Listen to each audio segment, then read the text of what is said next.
Hello, everyone, and welcome to the Future Space. I'm your host, Daniel Fox. Our guest today is Jose Hernandez.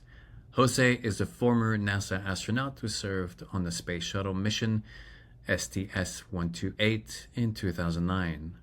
Encouraged by President Barack Obama, Hernandez ran for Congress in 2011. In 2023, Amazon Prime released a biopic titled A Million Miles Away, chronicling Jose's remarkable journey from an immigrant farm worker to an engineer and astronaut. The film is based on his 2012 autobiography, Reaching for the Stars, the inspiring story of a migrant farm worker turned astronaut. The book is the story of perseverance, community support, and sacrifice to achieve your dreams. Today, Jose consults through his company, Tierra Luna Engineer, and along with his father owns a small vineyard called Tierra Luna Cellars. Jose, it is a pleasure to have you on the Future Space. Great to be here, Daniel. Always a pleasure to talk about anything related to space. Well, I know it's early in the morning, but I'm pretty sure that this conversation would be incredible with a glass of wine. We'll reserve that for another time. We'll settle for coffee right now, right? Set up for coffee with all your children on the cup. Yes. 5 of them. 5 of them, exactly. Incredible. Jose, before we get anywhere, could you share with us 3 words that for you captures the essence of space? 3 words, wow. I would have to say, first, in looking out the window, it's infinite. When you look out the window opposite the earth, when you look on the opposite end and you're staring down on earth, I think it's breathtaking. And when you combine those 2 views, it's humbling. It's a humbling experience, seeing that we live in this precious planet, and you look the opposite way and you see the infinity of the expansive universe, which is still expanding. This is why it's infinite. And it's just a humbling experience that we're just a speck of dust in the grand scheme of the whole universe. And I mean planet Earth. Yes, and yet that we know of, probably the only species is about to take life beyond that tiny speck and continue the story of life beyond the planet. Well, that's the egotistical side of us, Daniel, that think that way. The scientist of me thinks that there's billions of stars out there, and like our sun, and there's still billions that have planets, and there's still hundreds of millions that have planets in the habitable zone like Earth is. So how egotistical of us to think we're the only ones. I just think that we live so far apart from each other, we have not made contact. But I'm willing to bet there's other civilizations out there. Oh, I absolutely totally agree. I was just saying about on our planet. I do believe that the universe is teamed with life not doesn't want, because I don't think that there's the verb want can be applied to life, but life always seeks to connect the dots and reach to, and now the human species is going beyond the planet and will reach out, and I think that we'll find out ultimately that there's a lot of life out there, and the universe is an ecosystem like I think the any other ecosystem. I've always said that I don't see why the nature of the universe would be different than the nature here on Earth. Right? They're 2 of the same. Jose, what is you're an engineer, so there's a engineer story of space. There's the technology, there's the science, there's the geopolitics. But beyond that, what would be for you the human story of going to space? I think the human story of going to space is one of seeking knowledge. I think humans by nature are explorers. You know, when the old world discovered the new world, Europe and folks going over to the Americas, people didn't know what was at the other end of the ocean, right? Yet they were courageous enough to take the risk and find out what was out there. And lo and behold, instead of finding the India and the West Indies, they found America, right? A whole new continent. And now we fast forward a few hundred years. Well, what's the next frontier? The next frontier is space. Now that we've developed the technology to have the ability to leave our planet, we of course want knowledge. We thirst for knowledge. Humans thirst for knowledge, and therefore is the reason why the main motivator of going to space is to explore. Now, the side benefits of it is that by going to space, it motivates you to develop technologies that can actually be repurposed for applications down here on Earth to make our life much more comfortable. I mean, this is why things like this get developed because of the technology that was developed in telecommunications when we were going to space. This is why we have direct TV, Xfinity, all these programming, satellite phones. It's miniature tools to do operations, very fine operations, robotic operation. All these things have been developed as a result of humans wanting to explore space.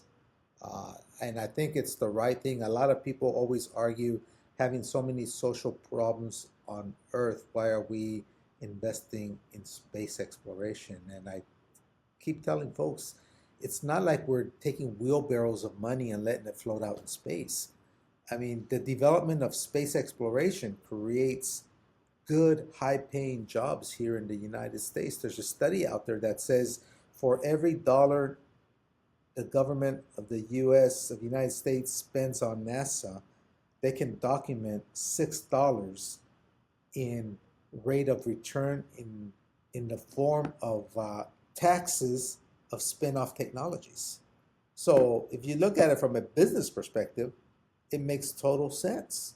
They're getting a return on their investment, an ROI of 6 times. Which investor wouldn't like that? Obviously, it's over a long period of times, but for a country, I mean, I think that model works.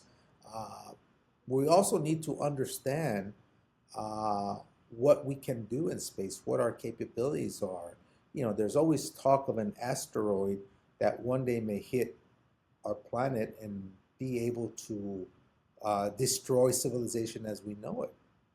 It behooves us to develop technologies where we can pinpoint that asteroid many years before it even reaches our solar system and say, hey, that's a bad one. The farther out it is, the less we have to move it. And if we can develop that technology, then we don't need a lot of horsepower to move it, because you just have to move it a little bit and it misses us by millions of miles. If you wait until it's 1 month away, man, you're going to have to move it a lot. And that creates a lot of energy. So these are the things that we need to be exploring, capabilities we need to be developing. We also need to go back to the moon, develop a long duration base so that we can test technologies where humans can have a continuous presence away from our planet. Because one day, I would say 15 years from now, we're probably going to be reading about it, humans landing on the surface of Mars. And so for me, space exploration is a fundamental part of human civilization moving forward. And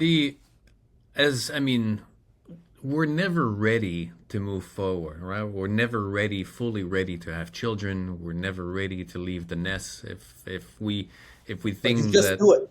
you just But have, you I mean, it's at one point you have to get out of the nest, and then you have to understand that what makes you great is your capacity to be resourceful and to be, to adapt and to find the skills to figure it out. And then I think that this is the success of our species.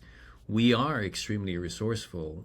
The only problem is life is messy by design, right? You have to make a lot of mistakes to find out the good ones, and the only difference between a mistake and a solution or an innovation is really the hindsight, right? It's looking back and realizing, well, that was not a good thing, but your path to it was exactly the same. One turned out to be a mistake, and then the other one turned out to be a solution. And these new frontiers, and you mentioned America earlier. These new frontiers always offer the opportunity to do things better, right? The America was the frustration of Europe.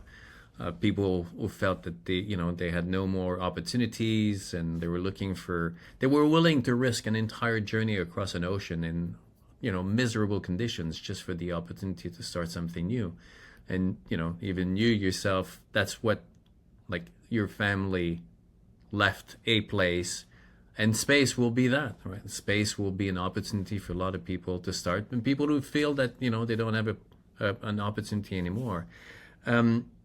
It's the Was that like, so now you have this perspective about space and what it represents for you. Did you always looked up to the stars and had that in the back of your mind, or space was more kind of a curious endeavor that motivated you to do more? No, I always had that in the back of my mind. I think well, I don't think I know, the dream was conceived when I was 10 years old. You know, I think the interest started before 10. You know, Star Trek was the first run TV series that I watched, and that captures every kid's imagination. Captain Kirk, Leonard Nimoy, all these guys, Spock. And we used to go to work in the fields, picking fruits and vegetables, and we would get up at 4:30 in the morning and head out to the fields, and it was still dark when we got there. And we wait till the break of dawn so that we can go ahead and start picking whatever fruit or vegetable we needed to pick. But we were always there early, and that was my favorite part of the day, especially during the summer when it was cool, because I would go outside, and you're away from the city lights, city pollution, you're out in the country, and so man, you could make out the Milky Way. In terms of in the city, you can't make out the Milky Way, but if you go to a dark place and be dark adapted, you could actually see, the system we live in, which is the Milky Way, and we and to me, I was just fascinated because they looked like clouds in space, kind of thing. And then what's cinched the deal was, or sealed the deal, was the fact that I one December, when I'm in 10 years old, I see the very last Apollo mission. My very first one I saw live on TV. I had heard about it at school, but this is the first time I saw it live on TV, and none other than Gene Cernan walking on the surface of the moon.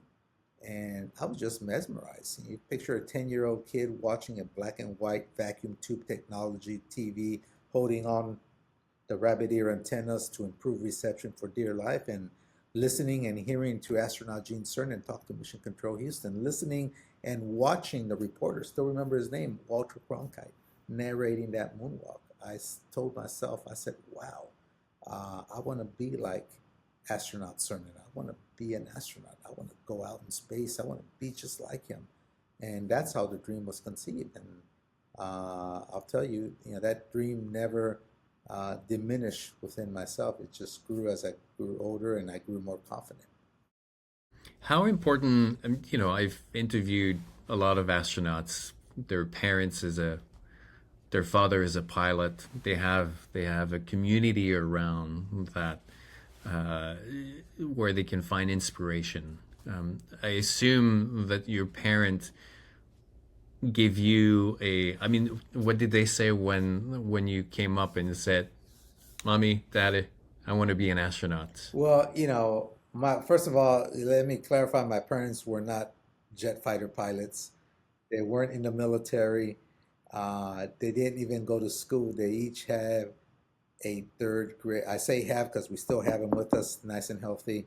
They each have a third grade elementary school education. But when I told my father that evening of watching Gene Cernan walk on the moon that I wanted to be an astronaut, that man did two important things.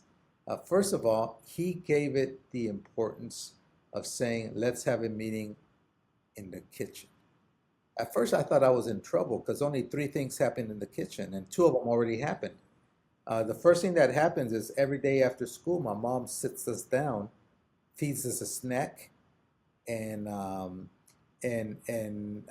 after we eat the snack, she doesn't let us get up until our homework is done. So she instilled upon us good study habits. Second, and that was done. Second, at her insistence, we dinner together as a family at the same time. I mean, how many families do that today? And that was her insistence.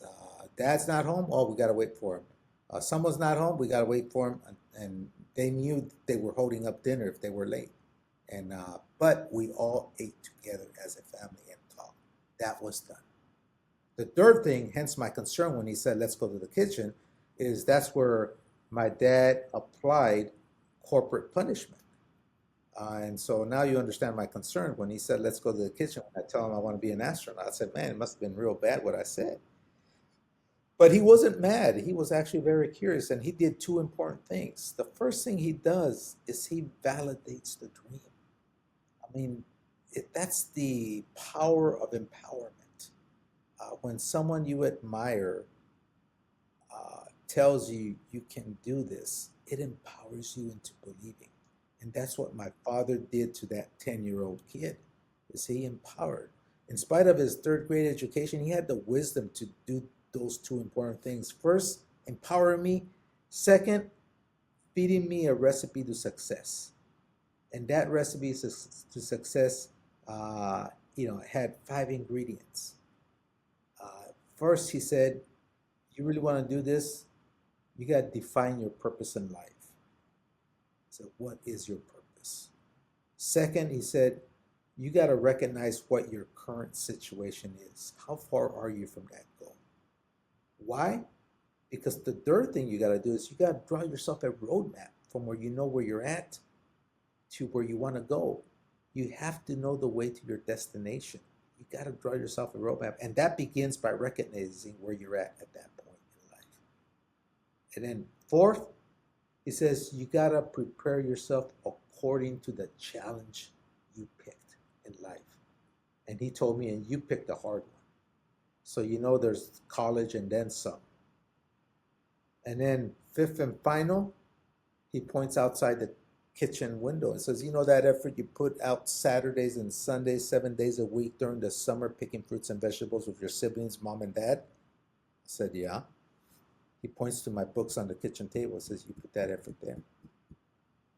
And when you get a job after college, you put that effort in your job.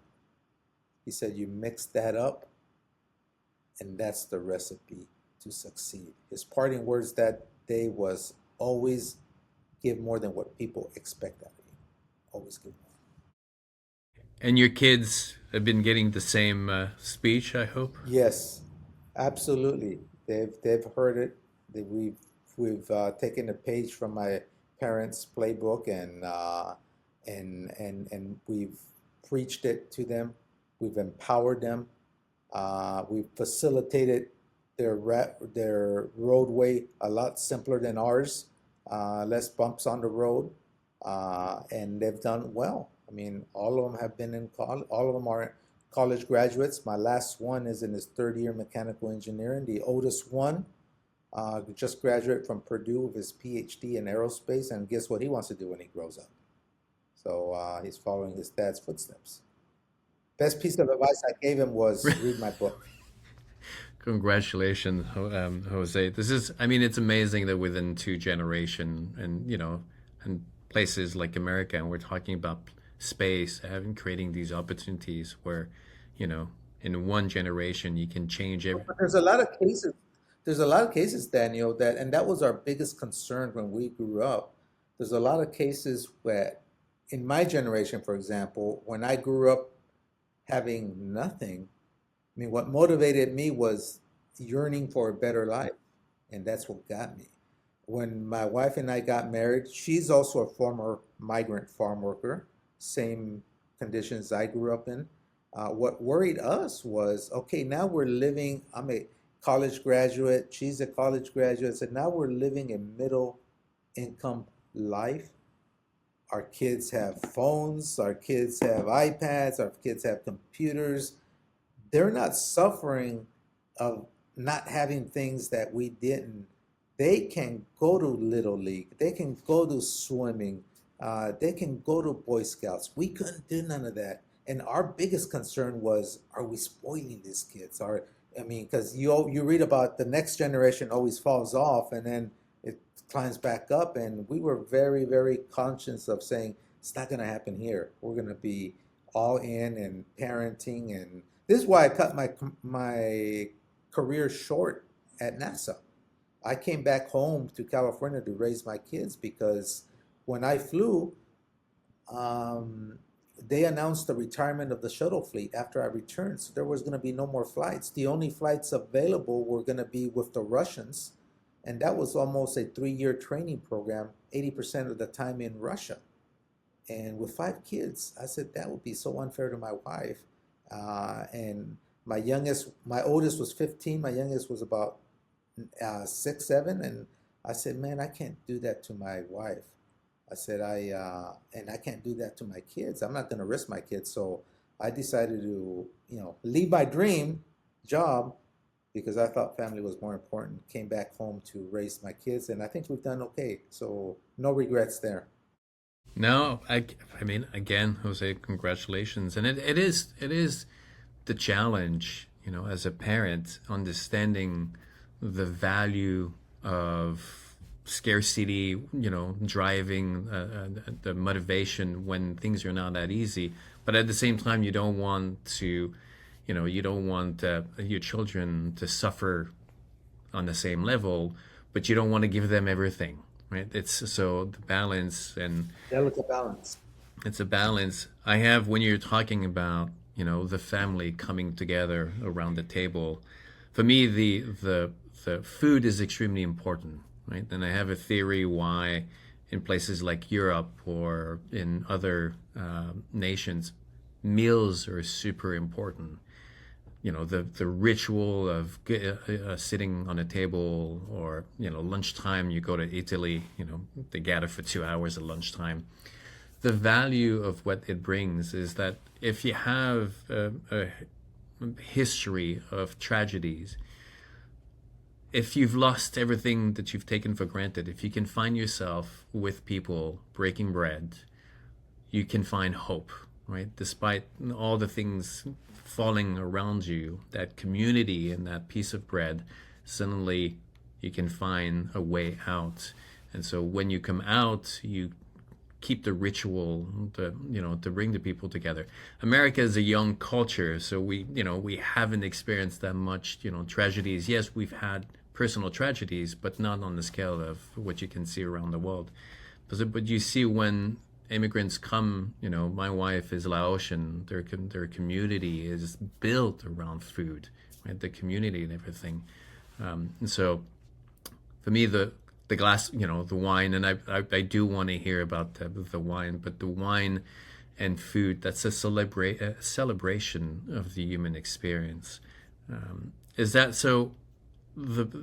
Despite, not despite, but with your career as an engineer, was it, you say that the having a vineyard was a second dream? Was it always there that you wanted to keep your roots, to keep one foot in being grounded in a work that involves being connected to nature, developing the nature side and also the engineer, the mind side? Yeah, yes, I think so. I think you grow up in that environment. There's an old saying, you can take the kid out of the farm, but not the farm out of the kid.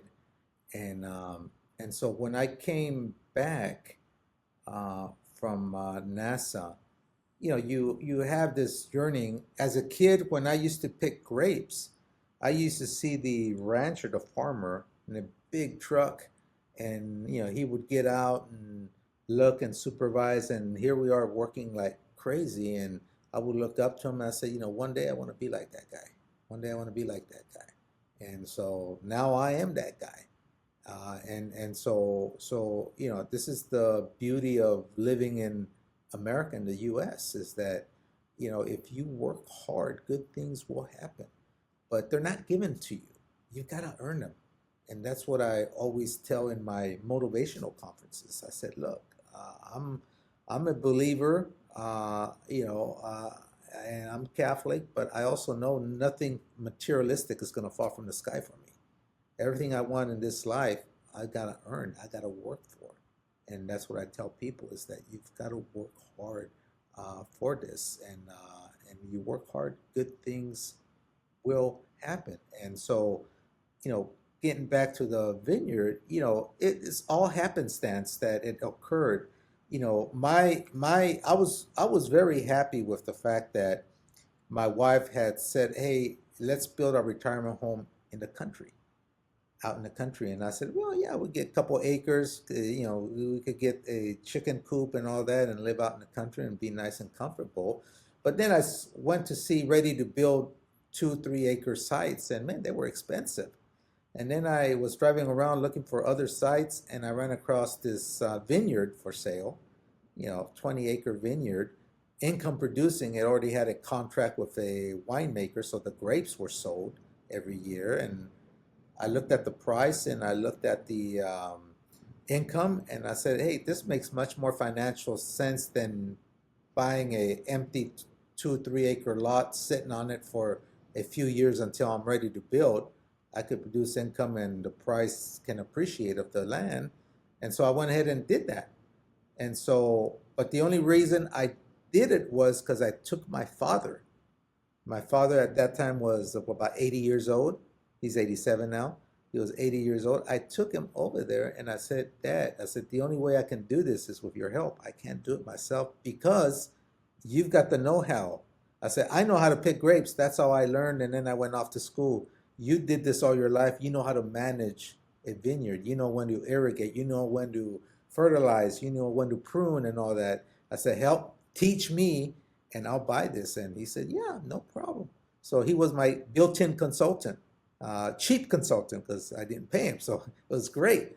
And so we started managing it. And after 3 years, I got my hands around managing the vineyard. The winery that I sell the grapes to invited me and other growers to go see their facilities, see how they make wine. And I went and I saw how they made wine, and I said, this isn't rocket science. And if it is, I got you covered, but it's not rocket science. I said, I think I can do this. So I took a couple of courses, sat in a couple of courses at UC Davis, winemaking, started working with my concoctions. About 3 years later, I came up with 3 varieties that I like. And that's how Tierra Luna Cellars Incorporated was born. So now I make wines direct to consumer. I make a Sauvignon Blanc, a red Zinfandel, and a very, very nice bodied red blend consisting of Merlot, Tempranillo, Syrah, and Petit Syrah grapes. And so that's how the winery business came to play, all because my wife wanted a home in the country. So things occur for a reason, I think. It wasn't that I said, one day I'm going to get my vineyard, I'm going to make my wine.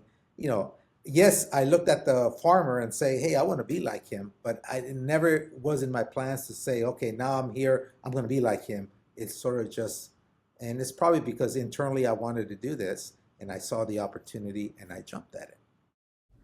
I think that's the path, right? You need that carrot. You need that thing that gets you out, right? If we go back to even the Europe to North America, right? They were not looking for America. They were looking for India, and then in the process, they found America, and then it became what it is. Found an opportunity. And found an opportunity. I look at my wife, the I think the if I had stuck with a certain pattern that I was looking for, maybe it would have not happened, but I was looking for the values that for me were really important. And you have to recognize those values or those opportunities when they present themselves. They're not always in the shape and form that you're thinking, but it's the essence of it. And so for you, looking for a land, a piece of land, you were open to something that could actually deliver more. Yeah. The Jose, I'm kind of interested. I ran before when I did my solo with Feel the Wild, the solo wilderness expeditions. I would often interview people and I would ask them about nature, three things that nature taught them. You've worked with, out in the field. Now you have a vineyard. You have your hands tied with nature. What are three things that nature taught you? I think three things that nature taught me was respect. Have respect for nature itself as it is. So I'm kind of like a true, I was never in Boy Scouts, but my two kids are Eagle Scouts, and I was involved in their Boy Scout activities. And so I'm kind of like a leave no trace guy. Is when you're out in nature, you want to leave it as you found it. So you respect nature for what it is. Um, you also have gratefulness. You're grateful for what the ground gives you in terms of being able to enjoy the fruits and vegetables of the land that they give you. I mean, I talk to my vineyard. When I get there, I just start walking around and say, "How you guys doing, guys? You guys getting enough water? You guys look healthy?" That's the way I do it because, I'm that in touch with nature in the sense of and I really think it helps. I really do think it helps in that sense. So gratefulness is good, and then sharing. I think the land is made for growing food and being able to share with others. Much like when the settlers came in and the Indians, this is what formed the basis of Thanksgiving, is the sharing of food when in time of need. And so those are the three words I think I would come up. And having working with the land, you understand how hard it is to produce the food. Do you think that it's actually a an issue or a struggle with the younger generation today? How disconnected they are from where things are coming from, so they forget how to appreciate and the complexity, right? They think that food just kind of being delivered, but the reality is, nature is not this simplistic, world. There's every little creature is trying to get an edge and trying to get an advantage. And having a vineyard, you're constantly dealing with insects, pest, weather, and ultimately you Gophers. go go first. So do you have some coyotes that are taking care of the gophers, or No, a lot of people do poison or traps and all that. I just coexist with them because the gophers, we have underground irrigation systems, and mostly during the winter, I guess when food is scarce, they bite into the irrigation system. So when you first turn on the pumps and you irrigate, you're going to have about 10 12 wet spots because you got big hose. So now I got to go over there. I turn on the water and I put a little flag where I think the source of the hole is, and then I let it dry just a little bit, and then I go in and dig. I have to dig about 18 inches, and I repair it. And a lot of people say, "Why don't you just get rid of them?" I said, "No, we're encroaching upon them. They're not encroaching upon us." I said, "Let them live. They're doing their thing as long as they don't kill the grapes, which they don't damage the grapes." I said, "We can coexist. There's no problem with that. I mean, what does it take me? A couple Saturdays, 6 hours, 8 hours digging holes. You know, my body can use it. It's good." And I don't hire people. I do it myself. My dad always tells me, "Why don't you hire someone?" I said, "I said, Dad, as long as you taught me this. I said, as long as you're able to do it, just go ahead and do it. Just like I still mow my own lawn. I do it because I can do it. Yes, I can afford a gardener to come and cut the lawn, but you've taught me this is what we should be doing. And so, Do you remember that first sip of that first bottle that you created? Because you went from you outsourced, not that you outsourced, but your grapes were given to a winemaker, and you decided to make your own wine. Because for me, I yeah, fresh always, bottle service, uh-huh. yeah, I always remember. Well, I always remember. I've always felt when I went out and harvest your own food, whether it's you go Oh, it crabbing or you tastes go fishing, 100% better. there's a Tastes sense 100. of pride, right? That Yeah. like, oh my God, I can do this. Do you I remember said that this. first sip of wine? Yeah, yeah. No, I remember it. I remember I took a bottle. It wasn't the first sip when I did this, but I remember I took a bottle, and and I went to the vineyard and I opened it. I poured myself a glass and I toasted to the vineyard. I said, "Thanks, guys," and drank it. And it's kind of like a ritual of giving them thanks, right? For what. And you're right. I mean, it's like your kids, I have three varieties. People tell me, which is your favorite? I said, well, it's like you're telling me which is my favorite kid. I said, they're all my favorite. I like them all. And then that's the way I feel with my three varieties. I don't have a favorite. And now I will tell you, I've entered them into competition.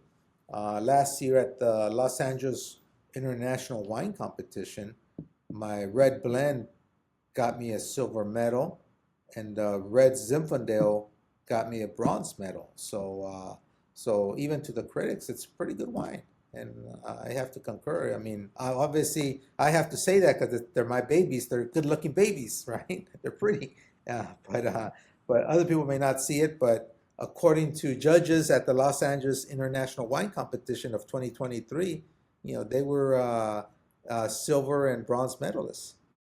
Congratulations, Jose.